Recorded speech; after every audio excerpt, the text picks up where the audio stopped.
প্রতাপগঞ্জ উড়িষ্যার ছোট্ট একটি গ্রাম, যার নাম খুব বেশি মানুষের মুখে শোনা যায় না। সারি সারি নারকেল গাছ, অজস্র হাওয়ার ছোঁয়া ঝিমিয়ে থাকা ধান ক্ষেত, আর আশেপাশের গ্রামগুলো থেকে অনেকটাই বিচ্ছিন্ন। এই গ্রামে একটি মাত্র স্কুল, একটি ছোট্ট মন্দির ও একটি অর্ধ বিলুপ্ত রাজবাড়ি। জনসংখ্যাও খুব কম। তবে এই গ্রামটাকে ঘিরে একটি রহস্য অনেকদিন ধরেই ঘুরছে, যেটা নিয়ে কথা বলার সাহস খুব কম মানুষেরই আছে। গ্রামের বৃদ্ধবয়স্ক মানুষরা বলেন, প্রতাপগঞ্জ শান্ত, কিন্তু এখানে অন্ধকার লুকিয়ে থাকে। আর এই অন্ধকারের উৎস হলো সেই প্রাচীন রাজবাড়ি, যেটা এখন ধ্বংসস্তূপে পরিণত হয়েছে। রাজবাড়ির দেওয়ালগুলো ভেঙে পড়েছে, ছাদ থেকে গাছ বেরিয়ে এসেছে, চারিপাশে জঙ্গলের মতো ঝোপঝাড়। একসময় এখানে নরসিংহদেব থাকতেন, যিনি ছিলেন প্রতাপগঞ্জের শেষ রাজা। রাজার শাসনকালে এক ভয়ঙ্কর ঘটনা ঘটে, যা পুরো গ্রামের ভাগ্য বদলে দেয়। গল্পটি বহুদিন আগেই শুরু হয়েছিল, যখন রাজা নরসিংহদেবের শাসনকাল ছিল তুঙ্গে। রাজবাড়িতে নিত্য নতুন উৎসবের আয়োজন হতো। সারা গ্রাম রাজবাড়ির উঠোনে সমবেত হতো। নাচ, গান, নাটক সবই ছিল এক উৎসবের অঙ্গ।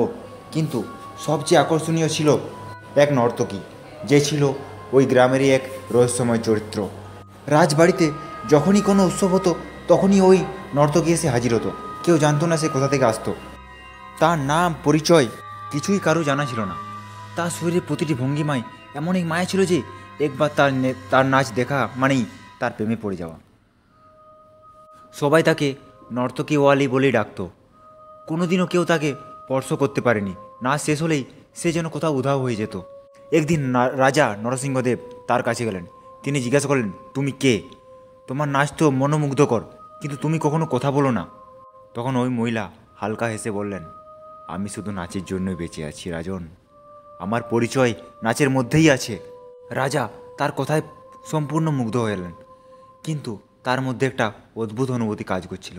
তিনি জানতে চাইলেন, তুমি কোথা থেকে আসো? তোমাকে কি আমাদের রাজ্যের কেউ পাঠায়? মহিলা হঠাৎ করে কিছুক্ষণ চুপ হয়ে গেল। তার মুখটা যেন অন্ধকারে ডুবে গেল। তারপর সে বলল, আমার আশা নির্দিষ্ট। আমি আসি আর আমি যাই, কিন্তু আমাকে যারা চিনতে পারে তাদের জন্য আমার নাচ মৃত্যুর আহ্বান। রাজা এই কথা শুনে খানিকটা ভয় পেলেন, কিন্তু তিনি প্রকাশ করলেন না। তার বিশ্বাস ছিল কোনো সাধারণ মহিলা এমন কিছু করতে পারবে না। তবে সেই ঘটনার পর থেকেই রাজবাড়িতে অদ্ভুত কিছু ঘটনা ঘটতে শুরু করলো। কয়েকদিন পর রাজবাড়িতে এক বিশাল উৎসবের আয়োজন করা হলো। রাজা নরসিংহদেব তার পরিবারের সঙ্গে মঞ্চে বসে আছেন, আর গ্রামের মানুষ সব নাচ দেখার জন্য সমবেত হয়েছেন। রাতের বেলা সেই নর্তকী আবার এসে হাজির। তার নাচে যেন আগের থেকে বেশি রহস্যময় আর অশুভতা লুকিয়েছিল। নাচ শুরু হলো। প্রতিটি পদক্ষেপ যেন বাতাসে তীব্র সুর তৈরি করছিল।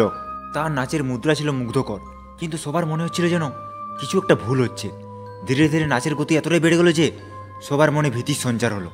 রাজার ছোট মেয়ে রাজকুমারী অন্বেষা মুগ্ধ হয়ে তার নাচ দেখছিল, কিন্তু হঠাৎ করেই তার চোখে অদ্ভুত এক ভয় ঢুকে গেল। রাজা নরসিংহদেব চিৎকার করে বললেন, নাচ থামাও, এটা ঠিক হচ্ছে না। কিন্তু নাচ থামেনি। নর্তকী যেন কারো কথা শুনছিল না। তার শরীর ঘুরতে ঘুরতে এতটাই তীব্র হয়ে উঠল যে হঠাৎ করেই রাজকুমারী অন্বেষা মঞ্চের উপর ঢলে পড়ল। সবাই ছুটে গেল তার দিকে। রাজকুমারীর শরীরে প্রাণ ছিল না। তিনি তখনই মারা যান। গ্রামের মানুষরা আতঙ্কে পালিয়ে গেল। নর্তকী কোনো শব্দ ছাড়াই রাজবাড়ি থেকে বেরিয়ে গেল। রাজা নরসিংহদেব শোকে মূর্ছা গেলেন। সেই রাতের পর থেকে রাজবাড়িতে কোনো আর উৎসব হয়নি। ওই রাজকুমারীর মৃত্যুর পর থেকেই প্রতাপগঞ্জে গ্রামে অদ্ভুত অদ্ভুত ঘটনা ঘটতে শুরু করলো। রাতে গ্রামের মানুষ শুনতে পেত নাচের শব্দ, ঘুঙুরের আওয়াজ, কারো মৃদু সুরে কেউ গান গাইছে। কেউ কেউ বলতো মন্দিরের ধারে গেলে না ওই যে নর্তকী ছায়া, তার ছায়া দেখা যায়। গ্রামের প্রবীণরা বলতো সে ফিরে এসেছে, সে আবার নাচ করছে। গ্রামে ছোট ছোট বাচ্চারা প্রায় বলতো তারা এক মহিলাকে দেখেছে, যে লাল শাড়ি পরে মন্দিরের ধারে নাচছে। তাদের মধ্যে কেউ যদি মন্দিরের কাছাকাছি যেত, তারা আর ফিরে আসতো না। সেই থেকে মন্দিরটা হয়ে গেল ভয়ের জায়গা। কেউ সেখানে আর পা রাখতো না। প্রতাপগঞ্জের মানুষ এখন রাতে ঘরের বাইরে যেতে ভয় পায়। তারা বিশ্বাস করত ওই নর্তকী এক অভিশাপ, যে প্রতাপগঞ্জের শান্তি কেড়ে নিয়েছে। তাদের বিশ্বাস ছিল যতদিন না কেউ তার নাচ সম্পূর্ণ করতে পারবে, এই গ্রাম অভিশপ্ত থাকবে। অনেক বছর পর প্রতাপগঞ্জে এক যুবক এসে পৌঁছলো। তার নাম ছিল রুদ্র। রুদ্র একজন প্রত্নতাত্ত্বিক, যিনি বিভিন্ন প্রাচীন রহস্যের খোঁজ করে বেড়ান। তিনি শুনেছিলেন প্রতাপগঞ্জের এক নর্তকীর গল্প, আর সেটাই তাকে এখানে নিয়ে এসেছিল। গ্রামে আসার পর তিনি গ্রামের কিছু প্রবীণের সঙ্গে কথা বললেন। তারা সবাইকে তাকে সাবধান করে দিল যে তিনি মন্দিরের ধারে যেন না যায়। তবে রুদ্র সেই কথায় পাত্তা দিল না। তার মধ্যে ছিল এক অসীম কৌতূহল যে এই রহস্যকে সমাধান করতেই হবে। এক রাতে পূর্ণিমার আলোয় রুদ্র একাই মন্দিরের ধারে গেল। সেখানে পৌঁছে তিনি দেখতে পেলেন এক অদ্ভুত দৃশ্য। মন্দিরের সামনে এক মহিলা দাঁড়িয়ে আছে, তার পরনে লাল শাড়ি। সেই মহিলা ধীরে ধীরে নাচ শুরু করলো। রুদ্র মন্ত্রমুগ্ধ হয়ে সেই নাচ দেখতে লাগলো। কিন্তু কিছুক্ষণ পর তিনি অনুভব করলেন তার শরীর ক্রমশ ভারী হয়ে আসছে। তিনি বুঝতে পারলেন এই নাচের মধ্যে কিছু একটা অশুভ আছে। তবু তিনি দাঁড়িয়ে রইলেন, কারণ তিনি এই রহস্যের সমাধান করতে চেয়েছিলেন। হঠাৎ করে মহিলা থেমে গেল। তার চোখ দুটো সরাসরি রুদ্রের দিকে তাকালো, আর তারপর সে অদৃশ্য হয়ে গেল। রুদ্র ভীষণ ভয় পেল, কিন্তু তার মনে একটা কৌতূহল কাজ করতে লাগলো। এই নাচের পেছনের আসল রহস্যটা কি? রুদ্র এই ঘটনার পর প্রতাপগঞ্জে পুরনো দলিলপত্র খুঁজতে শুরু করলো। অনেক ঘাটাঘাটির পর সে জানতে পারলো যে এই নর্তকী আসলে রাজা নরসিংহের দেবের প্রাক্তন নর্তকী ছিল, যে রাজবাড়িতে থাকতো আর রাজার অত্যন্ত প্রিয় ছিল। কিন্তু একদিন রাজবাড়ির অভ্যন্তরে ঘটে যাওয়া এক ষড়যন্ত্রের কারণে তার নির্মম মৃত্যু হয়। তাকে নাচের প্রতিশ্রুতি দিয়ে ডেকে নিয়ে হত্যা করা হয়েছিল।